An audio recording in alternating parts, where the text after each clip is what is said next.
Hi friends, ಎಲ್ರಿಗೂ ಹೊಸ ವಿಡಿಯೋಗೆ ಸ್ವಾಗತ. ಬೆಳಗ್ಗೆ ದೊಡ್ಡ ಬದಲಾವಣೆ. ನಮ್ಮ ಇಂಡಿಯಾ ಟೀಮಲ್ಲಿ ಏನೆಲ್ಲ ಬದಲಾವಣೆ ಆಗ್ತಿದೆ ಅದನ್ನೆಲ್ಲ ನೋಡ್ಕೊಂಬರೋಣ. ಅದಕ್ಕಿಂತ ಮುಂಚೆ ನೀವು ನಮ್ಮ ಚಾನಲ್ಗೆ ಹೊಸಬರಾಗಿದ್ದರೆ ಈಗಲೇ ಸಬ್ಸ್ಕ್ರೈಬ್ ಮಾಡ್ಕೊಳ್ಳಿ. ಹಾಗೆ ಪಕ್ಕದಲ್ಲಿರೋ ಬೆಲ್ ಐಕಾನ್ ಮೇಲೆ ಆಲ್ ಅಂತ ಕ್ಲಿಕ್ ಮಾಡ್ಕೊಳ್ಳಿ. ನಾವು ಯಾವುದೇ ಹೊಸ ವಿಡಿಯೋ ಅಪ್ಲೋಡ್ ಮಾಡಿದರೂ ಮೊದಲು ನೋಟಿಫಿಕೇಶನ್ ನಿಮಗೆ ಬರುತ್ತೆ. ಬನ್ನಿ, ಇವತ್ತಿನ ಮ್ಯಾಚಲ್ಲಿ ಮೊದಲನೇದಾಗಿ ನೋಡೋದಾದರೆ India versus South Africa ODI second ಮ್ಯಾಚಲ್ಲಿ ನೋಡೋದಾದರೆ ಒಂದು ಋತುರಾಜ್ ಗಾಯಕ್ವಾಡ್ ಅವ್ರನ್ನ ಹೊರಗಡೆ ಇಡೋ ಚಾನ್ಸ್ ಜಾಸ್ತಿ ಇದೆ ಅಂತಲೇ ಹೇಳ್ಬೋದು.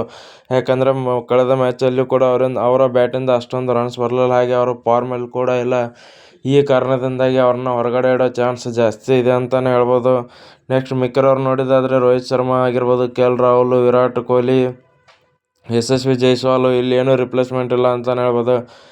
ಯಾಕಂದರೆ ವಿನ್ ಆಗಿದ್ದರಿಂದ ಆಲ್ಮೋಸ್ಟ್ ಆಲ್ ಟೀಮ್ ಅದೇ ಸೇಮ್ ಇರುತ್ತೆ. ನೋಡೋಣ, ಇನ್ನೂ ಟೈಮ್ ಇದೆ, ಏನಾದರೂ ಇನ್ನೂ ಚೇಂಜ್ ಮಾಡ್ತಾರೆ ನಮ್ಮ ಕೋಚ್ ಅವರು. ಹಾಗೆ ಇದೇ ಥರ ಸೇಮ್ ಟೀಮ್ ಉಳ್ಕೊಂಡು ಹೋಗುತ್ತಾ ಅಂತೇಳಿ ನಿಮಗೆ ಅಪ್ಡೇಟ್ ಕೊಡ್ತೀನಿ. ವಿಡಿಯೋ ಇಷ್ಟ ಆದರೆ ಲೈಕ್ ಮಾಡಿ, ಶೇರ್ ಮಾಡಿ.